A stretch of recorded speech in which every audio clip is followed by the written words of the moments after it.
자, 안녕하십니까. 안녕하세요. 반갑습니다. 네. 자, 오늘은 저희 교재 389페이지 또 가보도록 하겠습니다. 389페이지. 자, 우리가 벌써 한 주가 이렇게 또 흘렀습니다. 우리 지난주에 배운 게 기억이 날까요? 안 날까요? 저는 기억이 나죠? 네. 사람만 기억이 나면 돼요. 그죠? 네. 자, 어쨌든 많은 과목들을 이제 공부하고 계시는데, 어쨌든 뭐 지금은 아직까지 충분히 여유가 있으니까 우리가 지난주에도 말씀드렸다시피 공부라는 것이 갑자기 막 그냥 열정이 불타가지고 뭐 아침 6시 기상 밤 12시까지 오고 무슨 고3도 아니고 그렇죠? 자, 그렇게 하시면은 그렇게 과거에 했던 분이 있었어요. 그래가지고 3개월 만에 병원에 입원해가지고 의사가 공부를 그만둬라 진단이 그런 적도 있었거든요. 그러니까 어쨌든 여러분들이 이 공부가 일단 재미있어지셔야 되고, 그다음에 이 공부가 그냥 뭐 이렇게 새로 알아가는 그런 재미를 느끼셔야 돼요. 그래야지 내가 시간이 가는 줄도 모르고 공부를 하게 되는 거지. 처음부터 막 이렇게 달린다고 해서 되는 게 안 됩니다. 그러니까 여러분들이 아직은 충분히 그럴 시간이 있으시니까 차근차근 하시면 됩니다. 아셨죠? 네. 다만 연구는 하지 말고 강의 듣고 복습만 하자. 그렇죠? 복습은 간단히. 그렇죠? 이런 것이 있다. 모르는 거는 모르는 대로 체크하시면 됩니다. 그래서 아마 이제 두 번째 강의 2주차 들어보니까 좀 더 이제 디테일하게 들어가죠. 이제 그러니까 야, 이게 뭐 저게 뭔 소린가 한 부분도 있을 겁니다. 자, 그 부분들까지도 여러분들 감안하셔서 공부를 하시면 되겠습니다. 자, 우리 지난주에는 뭘 했냐면 조세란 무엇인가부터 공부를 했어요. 조세란 무엇인가 다시 한번 복습을 해볼게요. 조세란 무엇인가. 그러면 조세라는 말은 우리 현장에서는 잘 쓰지 않죠. 조세하고 똑같은 말이 뭐라고 그랬죠? 세금이다. 그렇죠? 조세는 세금이다. 이렇게 말씀을 주셨어요. 조세는 세금이다. 세금을 걷는 주체는 누구하고 누가 있다고 그랬죠? 국가도 있고 또 누가 있어요? 지방자치단체도 있다. 이렇게 했었어요. 그래서 국가가 주체가 되면 이거를 국세라고 하는 것이고, 지자체가 주체가 되면 이거를 우리는 지방세라고 한다. 이렇게 얘기를 했었습니다. 그래서 이 세금은 국세라는 세금도 있었고, 그 다음에 지방세라는 세금도 있었다. 이렇게 했었어요. 그렇죠? 그러면 세금을 내는 저나 여러분을 뭐라고 할까요? 세금을 내는 저나 여러분을 우리는 납세자라고 했었어요. 납세자. 그렇죠? 납세자. 그럼 납세자에는 납세 의무자가 있습니다. 그러면 납세 의무자 안에는 본래의 납세 의무자, 본래. 그 다음에가 이제 보충적인 납세 의무자. 이게 둘로 쪼개졌어요. 그러니까 보충한다는 건 뭐냐면 이분이 만약에 못 내면 이분이 이제 보충하는 거예요. 그렇죠? 그러면은 100% 책임을 지는 분이 계시고, 그 다음에 부족분만 책임을 지는 분이 계세요. 그러면 100% 책임을 지는 분을 뭐라고 했었죠? 연대. 다 뒤집어 쓰는 거죠, 연대 납세입니다. 요즘은 이제 제1금융권 같은 연대 보증이라는 제도가 없어졌죠. 하도 그냥 문제가 되니까 연대 보증 제도를 없앴는데, 어쨌든 아직도 세법은 이게 남아 있습니다. 세금의 연대 책임을 져라. 예를 들어서 뭐 같이 공동사업을 하는 거죠. 그러면 공동사업자 A, B가 각자 내야 될 세금이 있는데 그 세금을 A가 안 냈다. 그럼 B가 다 뒤집어 써야 되는 겁니다. 자, 이런 걸 우리가 연대납세입니다. 그 다음에 부족분만 책임지는 사람은 뭐라고 했었죠? 2차 납세입니다. 그렇죠? 2차. 그럼 2차면 얘 몇 차예요? 1차. 그렇죠? 1차. 요즘 이제 송년회 시즌이 이제 도래가 됐습니다. 송년회. 여러분 아마 모임들이 있긴 있으실 거예요. 그렇죠? 모임이 꽉 차 있죠? 네? 그렇죠? 공부 스케줄이 꽉 차 있는 게 아니라 모임이 꽉 차 있죠. 근데 안 갈 수도 없단 말이에요. 그렇죠? 왜냐면 가가지고 또 변명 아닌 변명을 해야 돼. 나를 찾지 말아라. 근데 뭐라 그래요? 원래 안 찾았다. 뭐 존재감도 없었는데. 하여튼 뭐 여러분들이 뭐 지역사회 활동 하시니까 나름 뭐 봉사 모임 뭐 기타 등등등 그 활동을 안 할 수가 없단 말이에요. 그렇죠? 그러니까 송년 모임들이 많이 있을 텐데 거기서도 뭐 빠나죠. 뭐 1차, 그다음 뭐 2차.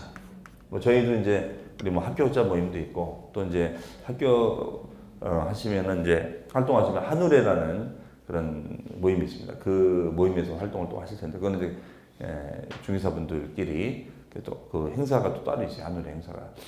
저도 이제 거기도 좀 가야 되고 또 이게 가야 되는데 어쨌든 뭐 1차가 내야 되는데 뭐 못 내면 이제 2차가 다 책임지는 거죠. 그렇죠? 2차가 못 내면 몇 차가 내야 돼요?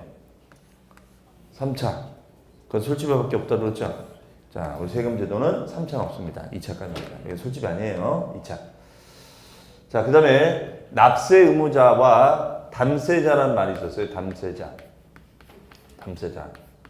그러면 납세 의무자하고 요 담세자가 있었는데 이게 일치할 수도 있고 일치하지 않을 수도 있는데 담세자는 말 뜻은 어떤 거였죠? 세금을 부담하는 자. 그러면 세금을 부담하는 자가 세금을 납부하는 거. 네. 그러면 이걸 직접 납부하면 직접세. 그 다음에 납부하는 사람 따로 있고 담세자 따로 있으면은 간접세. 이렇게 표현을 했었습니다. 그래서 우리가 직접세라는 개념도 있었고 간접세라는 개념도 있었더라. 그렇죠? 자, 이렇게 해석을 했었습니다. 자, 이제 이런 용어를 자꾸 반복하시면 되는 거예요. 그렇죠? 하여튼 여러분들이 11, 12는 뭐 다른 과목도 마찬가지입니다. 뭐 윤리 몇 프로고 중개 보수가 이게 중요한 게 아니라 용어를 일단은 11, 12에만 단어 공부만 하고 넘어가시면 되는 거예요. 그러면 1월, 2월에 하시는 분들보다는 더 용어를 먼저 들으셨기 때문에 더 유리한 입장인 거죠. 그렇죠? 다만 이제 해가 바뀌었기 때문에 기억이 안 나요. 네. 그래도 어딘가에 남아있어요. 어딘가에 남아있기 때문에 자꾸 반복을 하시는 겁니다. 우리 학교 갈 수 있는 비결은 뭐예요? 반복만이 살 길입니다. 보고, 또 보고, 또 보고, 또 보고, 또 보고. 그렇죠? 자, 그거예요. 자, 그러면 이때 이 세금을 납부하는 방법이 있었는데, 납부하는 방법이 있었죠. 납부하는 방법. 자, 납부하는 방법은 원칙적으로 어떻게 내라? 금전으로 내라. 현금으로 내라. 그렇죠? 금전이라는 용어는 민법 용어입니다. 근데 우리는 보통 현금이라고 하죠. 현금 등으로 내라. 이렇게 했었습니다. 그렇죠? 그 다음에 금전이나 현금 등으로 못 내면은 뭘 내는 거예요? 물납. 그렇죠? 물납이 된다. 그렇죠? 물납이 된다. 금전 현금 등으로 내야 되는데 못 내면 물납이 된다. 부동산은 내라. 이런 얘기 됐었죠. 그렇죠? 이런 용어들 했었습니다. 자, 그렇다면 이런 세금은 종류가 있었어요. 조세 분류. 여러 가지 종류가 있었어요. 그렇죠? 이 세금은 국세. 자, 국세의 반대말이 뭐예요? 여기서 있죠. 지방세. 그렇죠? 자, 국세 반대말은 지방세입니다. 국세 반대말은 지방세. 그렇죠? 어제 뭐 지진 때문에 뭐 난리가 아니었었죠. 그렇죠? 그러니까 포항에도 국민 중에서 학원이 있을 거 아니에요. 그 포항에 계신 분들은 공부가 되겠어요, 이거? 그렇죠? 이거 우리는 얼마나 좋습니까? 평택은 뭐 그런 현상이 없잖아요. 있어요? 네, 없죠. 갑자기 이거 얼마나 좋습니까? 그렇죠? 어쨌든 참 무서운 것 같습니다. 네. 그러면 또 이 국세, 지방세 중에는 직접세가 있고 그 다음에가 이제 간접세. 직접세 반대말이 뭐죠? 간접세. 요거는 말씀드렸죠. 세금을 부담하는 자가 따로 있고 납부하는 자가 따로 있으면 간접세. 세금을 부담하는 자가 직접 부담도 하고 납부도 하면은 직접세. 예를 들어서 내가 우리가 농지를 구입합니다. 우리 농지를 저나 여러분은 살 수 있을까요? 없을까요? 농지. 왜 없을까요? 농민이 아니기 때문에. 농민이신 분도 계실 수 있겠는데 농민이 아니면 어쩌고 못 삽니다. 그렇죠? 그럼 농민이 되려면 어떻게 해야 돼요? 일단 얼굴 좀 태워야겠죠. 자, 기본적으로 서류 발급을 받아야 돼요. 그렇죠? 그런 거를 어제 강의들 고 교수님한테 들으셨던 농지법에서 배웁니다. 그러니까 농지 그 원부를 발급을 받아야지 기본적으로 난 농민입니다. 라는 그런 서식이 되겠네요. 그럼 농지를 취득하면은 세금 내야죠. 어떤 세금? 취득세. 물론 이제 감면 혜택이 있는데 그러면 농지를 산 사람이 그 취득세도 부담도 하고 그 다음에가 내가 납부도 하는 거죠. 근데 보통 내가 가진 않지. 보통 누구한테 맡길까요? 그 취득세는 그 세무사 사무실에 맡길까요? 법무사 사무실에 맡길까요? 법무사 사무실에 맡깁니다. 왜냐하면 법무사 사무실의 그 사무장이 세금을 잘 몰라요. 하지만 그분이 이제 등기 업무를 다시 한단 말이에요. 이전 등기. 그러면 명의이전 해주는 것을 그분이 해주면서 세금 업무를 같이 해주는 거예요. 그렇죠? 그러니까 하지만 어쨌든 나를 뭐하여? 대리하여. 나를 대리하여. 대리라는 말을 민법에서 배웁니다. 대리. 그렇죠? 대리한다는 건 뭐죠? 원 소유자인 내가 다 책임지는 거예요. 저 대리인이 사고 쳤어. 그래도 내가 잘못했으면 내가 다 책임져야 되는 거죠. 세금도 마찬가지죠. 세금 신고도 여러분들이 중개사무실 차려가지고 만약에 중개 보수를 받았는데 그 세금 신고 기장을 세무사무실에 맡겼다. 근데 세무사무실이 잘못한 거야. 그래도 책임은 내가 지는 거야. 왜? 나를 대리한 거니까. 그렇죠? 그러니까 대리인이 책임지는 게 아니라 내가 책임지는 거죠. 이게요. 자, 어쨌든 이런 개념을 직접세, 간접세라고 했고, 그 다음에 바늘이 가면 실이 가는 거 있었어요. 바늘에 해당하는 세금이 뭐 있었죠? 바늘, 독립세. 독립세를 바늘이라고 했어요. 바늘. 독립세. 그럼 바늘이 가면 뭐가 따라붙어요? 실이 뭐예요? 부가세. 그렇죠? 부가되는 세금이다. 그럼 얘는 바늘이고 얘는 실이야. 그렇죠? 그러면 바늘에 해당하는 세금이 발생이 되면 실인 부가세가 따라붙는 거죠. 그렇죠? 이런 게 많다고 그랬어요, 여기. 예? 예를 들어서 만약에 주세가 붙는다, 주세. 그럼 이 주세에는 엄청 많은 세금들이 부과됩니다. 교육세. 교육하고 술하고 뭔 상관이 있어요, 여기? 상관이 없죠. 그다음 농어촌 집에서 등등등등등 엄청 붙어요. 네. 이거 한 번 받을 때 그냥 숟가락 하나 얹어 놓는 거죠, 그냥. 얹어 놓고 그냥 다 받아버리는 거야. 조세 저항이 있다 없다? 없어요. 이미 수리쳤기 때문에 저항이 없어요. 저항이 없습니다. 여기에 세금이 많이 붙든 말든 지금 그렇죠? 이미 정신이 혼미해. 그러니까 우리나라는 주세에 세금 엄청 붙여버려요, 그냥. 그렇죠? 저항이 없어, 저항이. 그러니까 세금 많이 걷고시면 주세에다 붙여버리면 돼요. 주세에다. 근데 아침에 일어나면 제정신이 아니기 때문에 내가 왜 주세를 냈지? 그런 게 없어요. 왜? 이건 간접세거든. 이건 또 얘네들은 이건 또 간접세. 내가 직접 세무사를 안 간단 말이에요. 그러면 요 술을 파는 요 주조업자 가서 신고를 하는 거죠. 만약에 여러분들이 술을 마시고 내가 이 주세가 다 내야 된다. 그 다음날 술 깨가지고 가서 만약에 세금 내야 된다. 난리 나겠죠. 내가 미쳤지. 내가 왜 이 술을 먹어가지고 이 많은 세금을 갖다 냈냐. 그렇죠? 자, 그래서 간접세를 만든 거예요. 간접세. 그러니까 간접세는 저항이 별로 없어요. 간접세는. 왜냐면 내가 직접 가지 않으니까. 그렇죠? 그 자리에서 그냥 돈 내고 또 우리 나는 사람들 기분 파잖아. 그냥 내고 다음날 잊어버린단 말이에요. 그렇죠? 이게 딱 맞아요. 우리나라 성격에 간접세가 맞는 것 같아요. 근데 이 후진국으로 갈수록 간접세 비중이 높아요. 근데 우리 선진국으로 가야 되는데 희한하게 지적세 비중보다는 간접세 비중이 높아요. 지적세는 막 저항이 많은 거야. 나라에서 나한테 해준 게 뭐가 있는데 도대체 1년치 번 거에 대해서 이렇게 세금을 내라고 하느냐. 그러니까 이제 막 세금 안 내려고 하는 거죠. 안 내게 되면 뭐가 되는 거죠? 절세가 되는 거예요, 탈세가 되는 거예요. 내가 하면 절세고 남이 하면 탈세가 되는 거죠. 그렇죠? 자, 이해하시겠죠? 그 다음에 또 어떤 세금이 있었냐면 보통세 있었습니다. 보통세의 반대말이 뭐였을까요? 기억나세요? 목적세. 보통세의 반대말은 목적세. 이런 용어도 있었어요. 그럼 보통세는 세금을 거두면 그 세금을 두루두루 쓸 수 있는 거. 그렇죠? 평택시 기반시설, 도로도 내주고, 공원도 만들고, 문화광장도 만들고, 또 저쪽 평택 미군기 시장국 그 라인을 또 정비해주고 등등등등 여러 가지. 그렇죠? 네. 그 다음에 목적세는 목적이 있는 거예요. 오로지 그 사용 목적으로만 세금을 받겠다.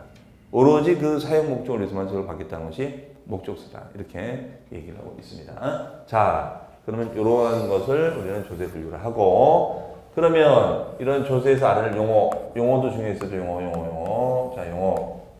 자, 이 용어가 중요했었죠. 용어. 자, 세금은 우리가 누가 낼 것인지가 정해져야 돼요. 세금은 무엇에 대해서 과세할 거냐. 나 세금 왜 내는 거니? 그 다음에 얼마니? 나 얼마 벌었는데. 그렇죠? 순수입이 얼만데. 그러니까 순수입이라는 것은 뭘까요? 비용 다 제하고 난 거. 그렇죠? 그건 아시죠? 그 다음에 나 몇 프로 낼 건데. 그런데 언제까지 내야 되니? 이거예요. 하나 더 던지면 어디에다 내야 되니? 이거거든요. 거의 뭐 육하원칙이에요. 그렇죠? 그러면 누가 이걸 세법용으로 바꾸면 요 누가를 뭐라고 하면 좋을까요? 납세자. 그렇죠? 네, 실제로는 납세무자. 그렇죠? 네. 자, 그러면 요 납세무자가 정해집니다. 납세무자. 납세무자가 누군데? 납세무자 누군데? 그럼 취득세는 납세무자가 누가 되겠어요? 취득하는 자. 오늘 배우겠습니다만. 그다음에 여러분들 잘 아시는 양도세는 양도하는 자. 그렇죠? 만약에 경매법인이 뭐 낙찰 받아서 매각합니다. 그러면 경매법인은 어떤 세금 낼까요? 법인세. 네. 기업이 내면 법인세입니다. 삼성전자가 평택에 투자를 해서 삼성전자가 뭐 돈을 번다. 그러면 삼성전자는 법인세를 내는 겁니다. 삼성전자 당기순이익이 다 제하고 뭐 경비 다 당기순이익이 7조에 7조. 네. 여러분들 우리는 전체 예산이 얼마냐면 400조가 됩니다. 그러면 전체 삼성 평가가 172조인가? 엄청납니다, 이게. 그렇죠? 그러니까, 세금만 해도 7조면요, 20% 정도. 그러니까 1조 넘게 내는 거예요, 세금. 세금 얼마 내요? 1조를 넘게 내요, 1조. 그렇죠? 들어봤나, 1조? 그렇죠? 네. 그러니까 우리나라에 1조 클럽이 있어요. 1조, 세금을 1조 내는 회사들이. 그러니까 그런 회사가 우리나라에 한 1000개만 있어주면 우리가 내줄 세금을 확 줄 거예요. 그러니까 세금을 많이 내는 기업이 많다는 것은 굉장한 능력이 있는 겁니다. 이 좁은 땅덩어리에서 세금을 1조를 내는 회사들이 우리나라에 있는 거예요. 그렇죠? 왜냐하면 1등이잖아. 세계 1위잖아요. 세계 1위. 그렇죠? 전 세계 1위입니다. 판매량이. 엄청난 거죠. 이게. 그렇죠? 물론 우리가 사준 것도 있어. 우리가 사주고. 그렇죠? 우리가 사준 것도 있어요. 그렇죠? 그럼 납세무자는 개인도 되고 기업도 됩니다. 기업이 법인이에요. 그렇죠? 자, 그 다음에 나 왜 내는 거니? 당신 중개에서 돈 벌었잖아. 중개에서 돈 벌었잖아. 소득을 올렸잖아. 소득을. 그렇죠? 중개에서 중개 보수가 들어왔잖아. 아니면 분양 수수료를 받았잖아. 뭐 그런 거죠. 아니면 재산을 갖다가 얻었잖아. 그럼 재산을 물려받으면 뭘 내는 거예요? 상속세. 그럼 이런 것들을 왜 알아야 되냐면 이 대상이 뭐냐에 따라 세금의 유형이 결정이 돼요. 세금의 유형이 결정이 돼요. 세목이. 이게 소득이 되면 소득세가 결정이 돼요. 그러니까 소득세 내라는 뜻이구나. 이걸 암시하는 거예요. 재산을 물려받으면 재산세를 내라. 재산이 있으니까. 그 다음 뭐 상속세를 내라. 이런 말들이 생기는 거죠. 나 왜 내는 건데, 당신 부동산 분양받았잖아. 분양받았다는 것은 취득이라고 합니다. 취득 행위가 있었잖아. 행위라는 단어 배우셨죠? 행위. 법률 행위 배우셨죠? 법률 행위. 네. 우리 이제 여러분들 지금 민법을 많이 배우시는데 민법이 처음에는 앞에가 좀 어려우실 거예요. 이 민법이 좀 앞에가 좀 추상적인 그런 어떤 법 철학적인 부분들이 좀 많이 있어요. 그러다 보니까 야, 저게 뭔가. 그렇죠? 근데 민법은 이렇게 중간중 가면 쉬워져요. 그러면 이제 우리 실생활에 나오는 거, 뭐 임대차 보호법 막 이런 거 나와요. 그런 거 많이 들어봤잖아요. 그렇죠? 근데 앞에가 뭐 법률행위, 뭐 진의한 의사표시, 뭘 의사를 표시하라는 건지 도대체, 네. 뭐 이런 말이 나오거든요. 그러니까 여러분들이, 야, 이게 뭔가 이게, 분명히 제가 그랬잖아요. 저게 한국말인데 이해가 안 가. 영어 같아요. 그렇죠? 민법 들으면 분명히 한국말이잖아. 근데 막 교수님이 영어로 얘기하는 것 같아요. 그렇죠? 근데 이 기간이 좀 지나야 돼. 민법은 앞에가 좀 어려워요. 그러니까 우리가 그 언어로 따지면은 독일어가 처음에 배울 때는 어렵단 말이에요. 불어가. 근데 나중엔 쉽고, 일어가 우리랑 어순이 똑같다 보니까 일어가 처음에는 쉽다가 나중엔 어렵다고 합니다. 뭐 제가 뭐 전문가는 아니지만은 마찬가지예요. 민법은 처음에가 조금 용어들이 어려워요. 근데 나중에 가면 갈수록 뭐 계약이 이렇고 뭐 갑을 간의 계약이 이렇고 뭐 어떻고 또 이런 얘기 나오고 상가 임대차 했을 때는 어떻게 이런 얘기 나오면은 이렇게 돼요. 그러다 다시 앞으로 가면은 이렇게 또 되는 거죠. 네. 그러니까 이제 되고 그다음에 개론도 여러분 개론은 거꾸로 처음에가 쉬워요. 뭐 맹지, 맹한 땅, 이리 봐도 저리 봐도 갈 수 없는 땅, 뭐 경제가 어떻고 다 아는 얘기잖아요, 그렇죠? 근데 이제 중간부터 좀 어려워져요, 이게, 그렇죠? 그러면 세법은 어렵냐? 세법은 어떠냐? 세법은 다 어렵다고요? 네.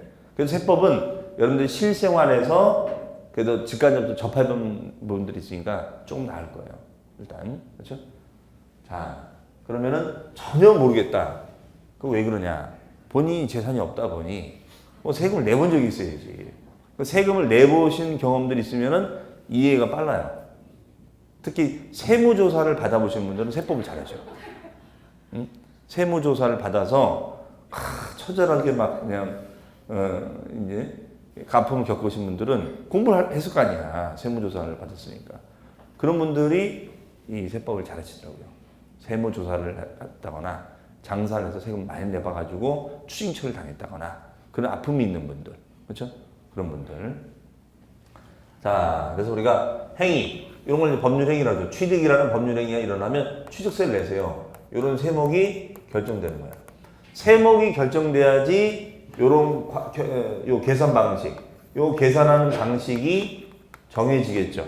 그렇죠? 이 계산 방식. 그러면 차 띄고 폰 띄고 남은 금액 이걸 네 글자로 뭐라고 했었죠?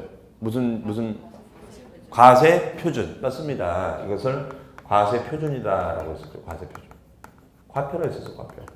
그 다음에 곱하기 요걸 세금의 부담률. 세금의 부담률. 이겁니다. 다만 지난주에 배울 때 요 과세 표준 금액이 요 기준 금액이 가격으로 표시가 되면은 종가세가 되는 거고 금액으로 표시가 되면은 이것을 종량세라고 한다. 이렇게 썼습니다. 종량세. 그러면 가격으로 표시가 되면은 종가세, 가액을 따라서, 종량세는 수량을 따라서 이렇게 했었어요. 그렇죠? 네, 이렇게 썼고. 그다음에 세율이 되면 비율로 표시가 될 수도 있고, 그 다음에 금액으로 표시가 될 수 있습니다. 비율로 표시가 되면 이것을 정률, 세율이 정률로 돼 있다. 세율이 정률로 돼 있다. 세율이 정률로 돼 있다. 그렇죠? 일정 비율로 돼 있다 이런 얘기예요. 그 다음에 금액으로 돼 있으면 이것을 정액 세율이라고 한다. 세율이 뭘로 표시가 돼 있어요? 금액으로 표시가 돼 있다. 세율이 금액으로 표시가 되는 것을 정액세율이라고 한다. 그렇죠? 자, 이렇게 계산이 되면은 된다. 이거였어요. 그래서 종가세는 얘랑 어울리고 종량세는 얘랑 어울린다. 이렇게 썼습니다. 그렇죠?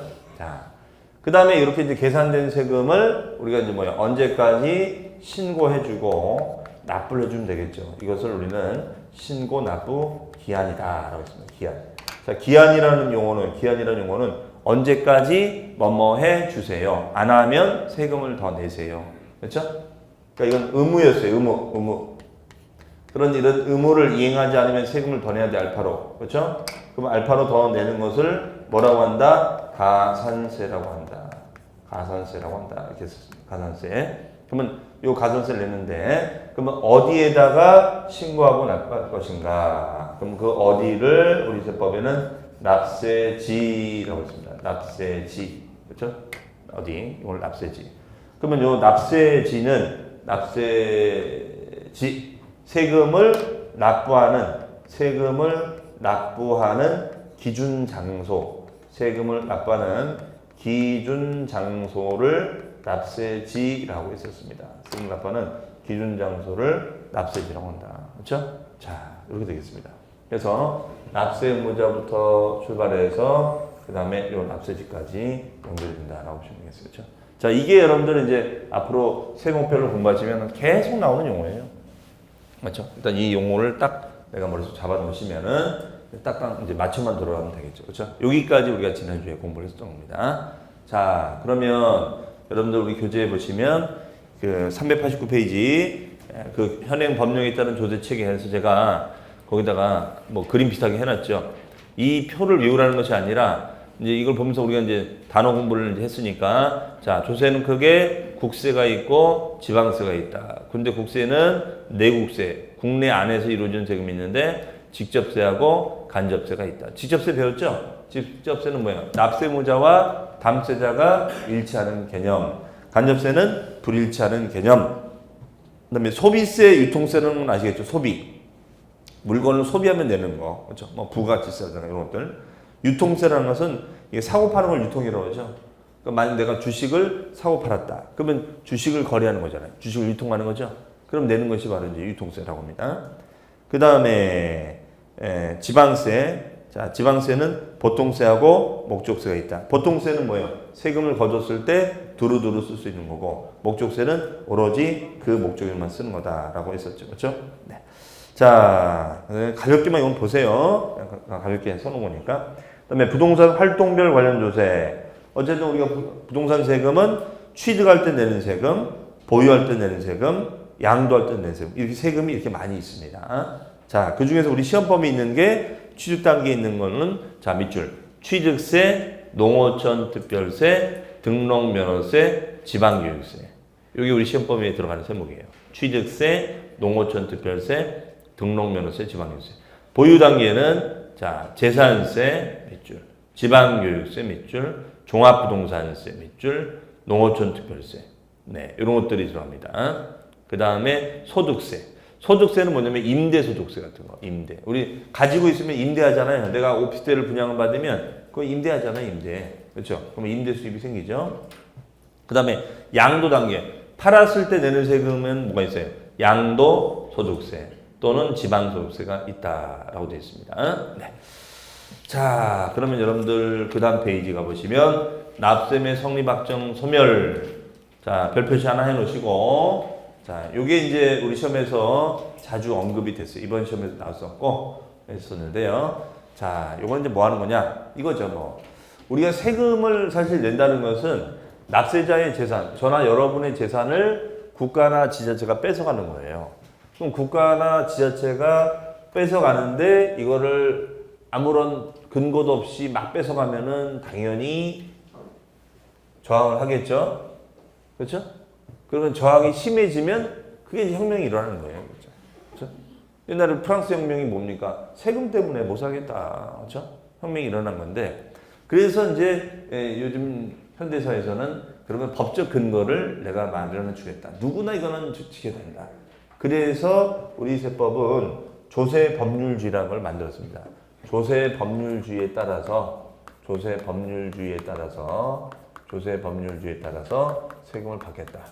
그러면은 우리가 어떤 사인 간에, 여러분 개인 간에 어떤 부동산 계약 문제가 생겨가지고 서로 막 조정이 안 돼서 이제 싸움이 붙어가지고 나중에는 법원까지 갑니다.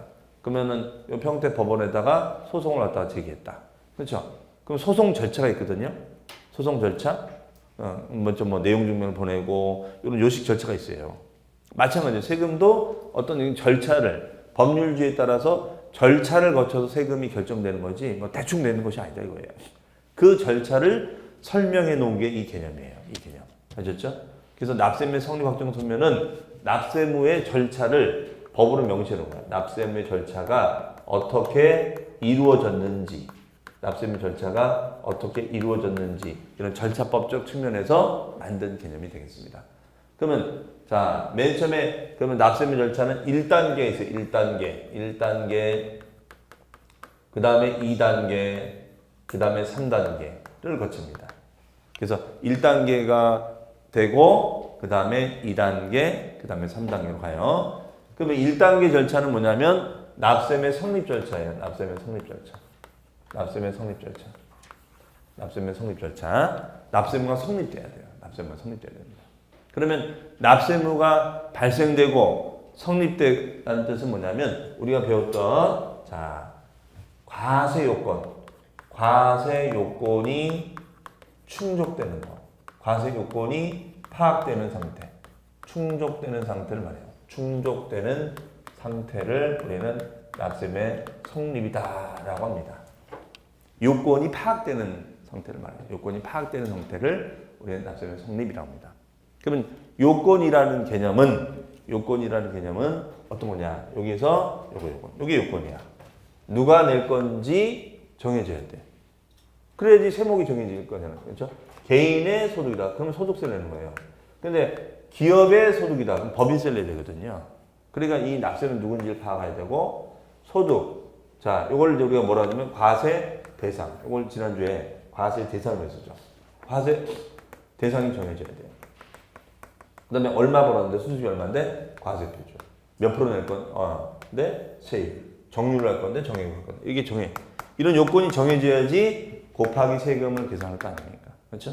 그래서 여기서 말하는 과세 요건이라는 개념은 납세 의무자, 그 다음에가 두 번째가 과세 대상, 세 번째가 과세 표준, 그 다음에 네 번째가 세금의 부담률. 이렇게 됩니다. 이 네 가지예요. 이 네 가지.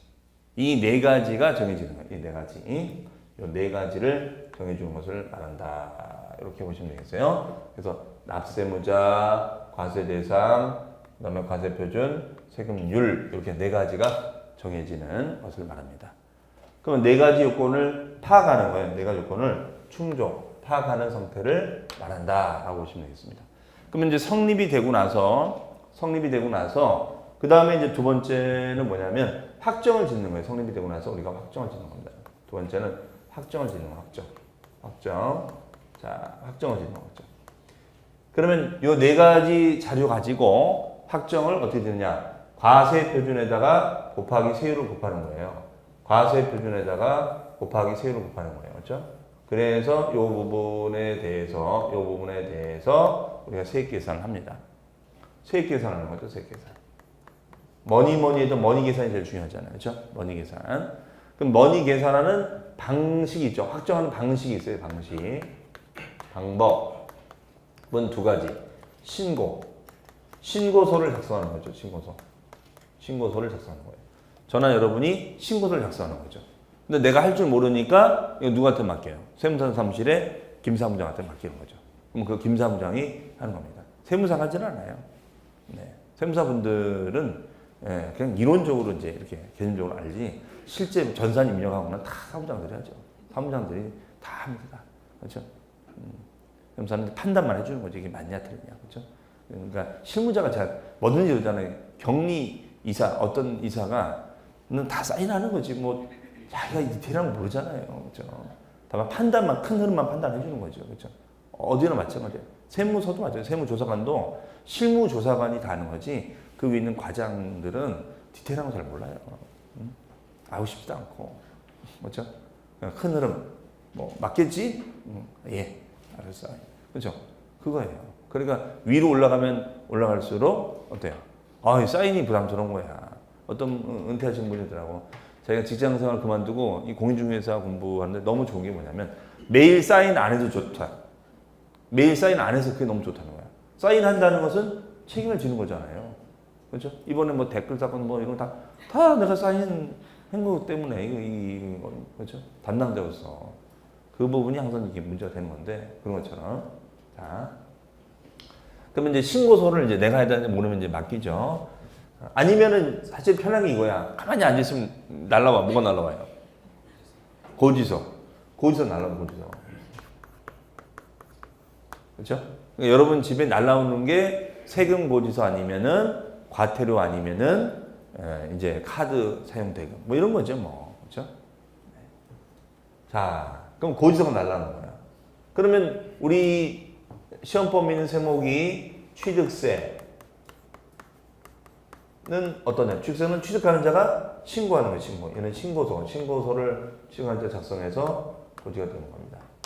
그 다음에가 등록면허세도 있어요. 그러면 등록면허세도 있는데 이건 등기 등록, 면허를 득한 사람이 내는 세금이 여기가 신고하도록 되어 있어요. 그 다음에 재산세. 요 재산세는 요 재산의 소유자가 재산의 요 소유자에게 과세관청이 시군구청이 고지서를 보내요. 고지서를 보내요. 그 다음에 이제 종합부동산세가 있습니다. 그럼 종합부동산세도 고지서를 보내요. 종합부동산세도 얘도 고지서를 보냅니다. 얘도 고지서를 딱 보낸다. 요거예요. 네. 그 다음에가 이제 임대합니다. 그러면 임대하면은 임대소득세. 그럼 임대소득세도 뭐냐? 신고다. 신고. 그렇죠? 신고. 임대인이 신고하도록 돼 있습니다. 그렇죠? 양도세. 양도세는 누가 할까요? 고질까요? 신고일까요? 그렇죠. 신고겠죠. 양도세. 그렇죠. 신고. 이것도 양도자가 신고하는 겁니다. 양도. 그렇죠. 양도자가 신고한다. 이렇게 되는 거죠. 그러면 시험 문제에서 나중에 물어볼 때 뭐 물어보겠어요? 많아지 물어보는 게. 이거 쭉 늘어놓고 이 세금의 신고의 고지예요. 그렇죠? 이거 물어보겠죠. 왜냐면 실제 중개 현장에서 의뢰인이 물어볼 거 아니에요. 이거 지금 이 부동산을 내가 샀는데 사장님 때문에 내가 이걸 사장님이 중개하셔서 샀는데 그나저나 이 세금은 신고하는 거예요, 고지하는 거예요. 글쎄요, 이게 뭐 때 되면 나오지 않겠어요? 네. 그 당황스러운 거죠. 아니 부동산 전문가시다며. 아니 전문가는 맞는데 제가 이 문제만 틀렸어요. 이 문제만. 네? 자, 그러면 안 된다. 이런 얘기죠. 그래서 어쨌든 이 세금이 신고인지 고지인지 그 부분을 여러분들이 구분할 줄 아셔야 됩니다. 그러니까 지금은 이거 뭐 외우는 거는 외우지 않아도 된다고 했었죠. 이게 신고인지 고지인지 이거 개념 아시면 되고 자꾸 이제 눈에 익혀야지 이제. 이거는 신고였지, 이건 고지였지, 그렇죠? 그러면 신고를 통해서 확정합니다. 그래서 이것을 우리가 이걸 붙여보면 어떤 말이 돼요? 확정신고란 말이 되는 거야. 그래서 확정신고야, 확정신고. 신고를 통해서 세금을 결정한다. 이런 뜻이죠. 그러면 얘는 확정고지라고 하느냐, 얘는 확정고지라고 하지 않고 요 용어를 다른 말을 써요. 국세에서 쓰는 말이 있고 그 다음에 지방세에서 사용하는 말이 있습니다. 그럼 국세에서 사용하는 말은 뭐라고 하냐면 이것을 정부부가 세목이랍니다. 정부가 결정한다. 그 다음에 이제 지방세에서는 뭐라 하냐면 보통 징수한다. 고지한다 이거죠? 보통 징수한다. 자, 그러면은 우리가 이제 국세, 예를 들어서 우리가 종합부동산세 국세거든요? 그럼 얘는 정부부가 나오죠, 정부부가. 오늘도 막 용어가 나옵니다. 그 다음에 재산세는 지방세이기 때문에 얘는 보통징수라고 얘기를 합니다. 보통징수. 그래서 우리가 요재산세는 보통징수, 종부세는 정부부가 이런 식의 표현을 쓴다는 것이죠. 이렇게 여러분들 정리를 하시면 되겠습니다. 그러면 이제 확정이 되고 나면은 어떻게 하면 될까요? 확정이 되면은 납부등을 하겠죠. 납부등을 하게 됩니다. 그러면 납부등을 하게 되면은 얘는 이제 소멸이 되죠. 소멸. 납세무는 소멸이 된다. 없어진다 이거죠? 없어진다. 합니다. 그러면 소멸되는 사유, 원인이 있겠네요. 사유가 있다. 소멸된 원인이 있다. 이 원인에는 5가지 원인인데 이 5가지를 이제 아는 거지. 의미가 있겠죠. 여기 시험에 이번에 여기 나왔어요. 5가지. 5가지만 외우면 맞출 수 있는 문제. 그렇죠? 그래서 제가 이번 시험 특강 때도 이 5가지 무조건 외우고 들어가자 했는데 그대로 나왔단 말이에요. 그렇죠? 외우면 맞추는 문제. 자, 그러면 이제 우리 교재 한번 보겠습니다. 납세의 성립. 자, 성립이라는 개념은 각 세법이 정하는 과세 요건. 과세 요건은 뭐가 있다고 그랬습니까? 납세무자, 과세 대상, 과세 표준, 세율. 요 4가지가 어떻게 되는 거예요? 충족, 갖추게 됨으로써 납세무가 객관적으로 생겨나는 것을 말한다. 자, 따라서 납세무 확정, 아직 확정된 건 아니에요. 요것만 갖춘 거니까 추상적인 납세무라고 한다. 그러니까 다시 말하면 지금 세금을 낼 준비만 해놓은 거야, 준비. 야, 너 세금 너 누가 내는 건데? 홍길동이요. 대상이 뭔데? 양도소득이요. 과표는 뭔데? 종가세요. 세율은 뭔데? 정률로 할 거예요. 그래? 알았어. 그 다음에가 이제 이거 가지고 확정하는 거죠. 그렇죠? 자, 그 다음에 그러면 이제 세무별로 성립시기가 있죠. 거기 보시면 1번 소득세나 법인세는 언제 성립한대요? 기간이 끝나면. 기간이라는 말이 있습니다. 기간. 그러면 기간이 끝난다는 거니까 예를 들어서 뭐 이런 거죠. 예를 들어서 1월 1일부터 12월 말이 되면 12월 30일이 돼야지 이런 것들을 파악할 수 있다는 거죠. 그렇죠? 왜냐하면 예를 들어서 이럴 수 있잖아요. 만약에 내가 중개사무실을 하고 있는데 중개사무실을 갑이라는 사람이 하고 있다가 이 사람이 중개사무실을 넘긴 거야. 을한테. 그러면 세금은 누가 신고해야 돼? 을이 해야 되거든요. 이 사람이 가게 인수받았으니까 이 가게를 인수받은 사람이 다 신고를 해야 됩니다. 그러면 중간에 이게 변동이 있을 수 있잖아요. 그러면 12월 말 현재 시점이 누구 거냐 지금? 갑 거냐 을 거냐 이걸 파악해야겠죠. 그렇죠? 그래서 기간이 끝나야지 파악이 된다. 이런 얘기입니다. 이해되세요? 네. 그 다음에 2번 종합부동산세는 기준일에 한다. 6월 1일 날에 한다. 종합부동산세는 보통 우리가 부동산 부자세를 합니다. 땅이나 집을 많이 갖고 있는 분들이 되는 거예요. 땅이나 집을 지금 6월 1일 현재 누가 가지고 있느냐. 누가 가지고 있냐를 따져서 이 납세의 성립식을 따집니다. 그 다음에 인지세. 인지세라는 말 들어보셨죠? 인지세는 뭐죠? 우리 계약서 쓰면 수입인지를 붙이죠. 그 다음에 여러분들이 뭐 연말에 뭐 이렇게 상품권 받으면 상품권에도 인지가 돼 있어요. 그게 인지세예요, 인지세. 계약서 쓰면 인지를 붙이죠, 수입인지를. 그렇죠? 그러면 계약서를 써야지 인지를 붙일 거 아닙니까? 그러니까 이는 작성이라고 하는 겁니다. 그 다음에 농어촌 특별세. 농어촌 특별세라는 선호입니다. 부가세. 농어촌 특별세는 뭐예요? 부가세. 그럼 부가세는 뭘 따라 나눠요? 독립세. 그러면 얘는 성립 시기가 독립세가 성립하면은 부가세도 성립하겠죠. 이해되세요? 네. 단을 따라 다니는 거니까. 그래서 얘는 표현을 본세 동그라미, 독립세. 본세 동그라미, 독립세. 독립세가 성립하면 같이 움직여져요. 네. 가산세는 무슨 말인지 아시겠죠? 가산세는 설명 안 될 것 같고. 수시부가라는 것은 뭐냐면 시도 때도 없이, 그렇죠? 어떤 통지를 하지 않고 부과하는 걸 말하는데, 왜 수시부가라는 말을 쓰냐면요. 자, 메모합니다. 조세, 포탈, 우려가 있는 사유. 뭐라고요? 조세, 포탈, 우려가 있는 사유. 이걸 수시부가라고 그래요. 그러니까 얘는 수시부과할 사유가 발생하는데, 즉 조세, 포탈, 탈세 혐의가 드러나면은 통지하지 않고 이거 납세물을 지우겠다 이거예요. 부과하겠다. 왜? 통지해버리면은 다 뭐 증거자료 없애버릴 수 있잖아요. 그렇죠? 그러니까 갑자기 들이닥쳐가지고 그냥 세금 신고된 건지 안 건지 보겠다 이런 얘기예요. 네. 그다음에 지방세는 어떠냐? 지방세는 취득세. 취득세는 취득하면 되겠죠? 땅 사면 되고 집 사면 되는 거잖아요. 그러면 납세문자 정해질 거 아닙니까? 등록면허세. 내 이름으로, 홍길동 이름으로 등록하면 돼요. 그럼 뭐라고 해야 돼요? 권리를 등록하면. 주민세 아시죠? 주민세는 자리세예요. 여러분들이 평택시에 산다는 이유만 내는 게 주민세입니다. 그러면 얘도 기준 날짜가 있어요. 얘도 뭐 7월 1일, 8월 1일 이렇게 돼 있는데, 예를 들어서 균등분 주민세 같은 거가 있어요. 예를 들어서 균등분 주민세. 균등분이라는 거는, 균등분은 n분지 1로. 보통 우리가 속된 말로 n빵 이렇게 하잖아요. n분지 1로. 그렇죠? n분지 1로. 그러면 n분지 1로 이제 내는 게 주민세인데, 그러면 예를 들어서 우리 평택시 요 만 가구가 산다. 그럼 만 가구를 똑같이 나눠서 똑같이 내는 거예요. 이게 주민세입니다. 그런데 여러분이 만약에 여기 사시다가 어찌어찌 해가지고 평택시에서 저쪽 천안으로 이사를 갑니다. 그러면은 주민세 관할이 어디로 바뀌는 거예요? 평택시에서 천안으로 바뀌는 거죠.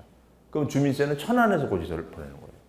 그러면 이걸 고지하려면은 기준 날짜가 필요하거든요. 그럼 얘는 기준 날짜가 예를 들어서 8월 1일. 8월 1일 현재 시점에 이분이 어디 살고 계신가를 따져가지고 우리가 주민세를 때립니다. 네, 이런 거를 과세 기준을 이해하시겠죠? 네. 그러니까 이사 가면은 그만큼 주민세가 줄어드는 거예요. 그러니까 그 지역이 결론적으로 세수가 모자라게 되는 거죠. 그렇죠? 그러니까 어느 지역에서 어느 지역으로. 그러니까 지금 농촌 같은 데는 그 이제 귀촌을 하는데, 시골에서는 귀촌보다는 귀농을 많이 원하죠. 귀농자들이 많이 내렸으면 좋겠어요. 그러면 지금 옛날에는 귀농에 대해서도 별로 이렇게 젊은 사람들은 생각을 안 했는데, 요즘은 귀농을 젊은 농사꾼들이 많이 생겨나기 시작했어요. 왜냐면 그냥 이게 힘든 직장생활을 할 바에는 차라리 아버지가 땅 물려주신다고 하니, 야, 너 귀농 교육만 받으면 내가 땅 하나 물려줄게. 그렇죠? 그럼 가만히 생각해보니까 땅 물려받아서 내가 뭘 하는 게 낫지, 직장생활 하는 것보다. 그렇죠? 그래서 요즘은 20, 30대 귀농자들이 많아요. 의외예요. 20, 30대. 응? 저도 저희 학교 그 프로젝트 때문에 요 귀농 특강을 한번 가본 적이 있습니다. 그러니까 농지 관련된 세금 강의 때문에. 근데 보면 다 20, 30대야. 깜짝 놀랐어요. 근데 이제 얘네들 말로는 일단 부모님이 물려준다는 땅도 있고, 그러면 제가 이거 받으면은 자기는 땅 주인이 되는 거잖아. 벌써 20대에. 그렇죠? 그런 사람을 두 글자로 뭐라 그래요? 지주라고 하는 거죠. 지주. 그렇죠? 지주가 되는 거야. 가만히 보면. 차라리 그게 낫겠다. 그래서 이제 요즘은 이제 4차 혁명 플러스 이쪽에는 6차 혁명이라고 그래요. 6차 혁명. 그래서 젊은 사람들한테 인기가 많은데, 그러니까 이런 거죠. 예를 들어서 뭐, 실제 그게 활용이 되고 있고, 농사를 지을 때 요새는 막 농약도 뿌리고 막 그러지 않습니까? 근데 그거를 벌써 이제는 드론을 쓰고 있더라고요, 드론 아시죠? 드론으로. 그 이 얘기를 딱 들어보니까, 아, 이 부업으로 드론 하면 되겠어, 드론. 요새 드론 조종사가 이제 많이 필요한 거야, 이렇게 되면. 드론 조종사가. 나중에 중개 사무실 차리시고, 중개하면은 시간이 많이 남거든. 그러니까 드론을 배우는 거야. 그렇죠? 그러면 농지 중개하면서, 드론도 내가 한다. 저기 드론도 하세요. 아, 그럼요. 제가 드론도 합니다. 그렇죠? 그러면은 그 기계 가져가다가 그냥 일도 편해. 앉아가지고 조종만 하면 되잖아요. 그렇죠? 농약 쫙 뿌리고, 그렇죠? 얼마나 편해요. 그리고 이제 한 헥타르당 얼마씩 받더라고요. 그러니까. 그래서 앞으로는 드론 조종사가 굉장히 유망한 직업이 될 수가 있어요. 드론 조종이. 그럼 이제 점심시간 되면 여러분들이 여기 근처 식당 안 가도 돼. 이제 드론이 여기 대기하고 있어요. 딱. 그래서, 고객님 결제하시죠. 그리고 창문만 열면 바로 거기서 카드 결제 딱 되는 거예요. 그런 세상이 이제 곧 옵니다. 그러니까 하늘에는 누가 날아다니는 거야? 잠자리가 날아다니는 게 아니라 맨 드론이 날아다니는 거지. 그냥. 그렇죠? 배달 드론들이 막 생기겠죠, 이게. 자, 그런 정말 세상이 점점 좋아집니다. 그러니까 우리가 오래 살아야 돼요. 세상이 점점 좋아져. 그 다음에 지방소득세. 지방소득세는 거기 보시면 소득분과 종업원분이 있는데 소득분은 과세표준소득, 개인의 소득이나 법인의 소득세 납세무가 성립하면 같이 움직이는 세금이 지방소득세입니다. 아, 그러니까 소득세인 법인세, 국세만 있는 게 아니라 지방소득세라는 것도 있네요. 그 다음에 종업원분, 종업원에게 급여를 지급할 때도 발생하는 세금이 있습니다. 그래서 이 지방소득세는 개인의 소득이나 법인의 소득이 생기면, 그러니까 쉽게 얘기해서 이거죠. 여러분들이 만약에 소속공인중개사로 이제 합격해서 소속공인중개사로 급여를 받아요. 급여를 받는다. 그러면 급여소득이 생기죠. 급여소득. 그럼 급여소득에 대해서 소득세를 뗍니다. 소득세를 떼요. 소득세는 국세예요. 이거를 뗄 때 이 세금의 10분의 1을 지방소득세로 또 떼요. 소득세를 뗄 때 지방소득세를 10분의 1 또 떼요. 그럼 얘가 만약에 5만 원이면 얘 얼마야? 5천 원을 떼는 거야. 그러니까 어떻게 보면 얘는 얘 때문에 먹고 사는 거죠. 이해하시겠죠? 네, 이런 걸 지방소득세입니다. 지방소득세. 네? 자, 그 다음에 지방교육세는 그 과표가 되는 세목. 그 과표가 되는 세목에다 밑줄 독립세. 그 다음에 지방교육자 씁니다. 부가세. 그러면 아까 그랬죠. 부가세는 바늘이다, 실이다, 실. 그러면 실은 뭘 쫓아가요? 바늘을 쫓아간다. 라고 말씀드렸었죠. 자, 그러니까 얘는 과표가 되는 독립세의 세목의 납세무가 성립하면 같이 움직입니다. 그다음에 가산세는 가산할 지방세가 성립하면 수시부가로 하여 징수한 지방세는 수시부과할 사유가 발생합니다. 수시부과라는 게 뭐예요? 조세, 포탈, 우려가 있는 사유. 그렇죠? 자꾸 반복하셔야 됩니다. 네. 자, 이렇게 이제 성립이 됐고, 그 다음에 오른쪽에 납세명 확정은 1번 두 가지가 있다고 그랬죠? 자, 제목에만 밑줄 신고납세제도. 신고하는 방식이 있고, 그 다음에 두 번째 밑줄 정부 부과 또는 보통징수. 자, 그렇습니다. 정부 부과는 지방세입니까? 국세입니까? 지방세. 국세 써 있죠? 그 다음에 보통징수는 지방세. 그렇죠? 자, 이렇게 생각하시면 돼요. 그러면 이제 신고를 통해서, 고지를 통해서 세금이 확정이 됐어요. 그럼 확정된 세금을 납부 등을 통해서 소멸하는 거야. 그렇죠? 그러면 소멸되는 사유가 여러 가지 있죠? 납부한다, 충당한다, 부과를 취소한다, 제척기간을 만료한다, 소멸시효 완성한다. 맞습니까? 이런 내용들이 있습니다. 이 개념들은 잠시 후에 다시 설명을 드리도록 하겠습니다. 자, 이번 시간에는 그러면 지난 시간의 내용 복습을 했고요. 그 다음에 납세무에 대해서 좀 공부를 해봤습니다. 잠시 쉬었다가 손을 보도록 하겠습니다. 네.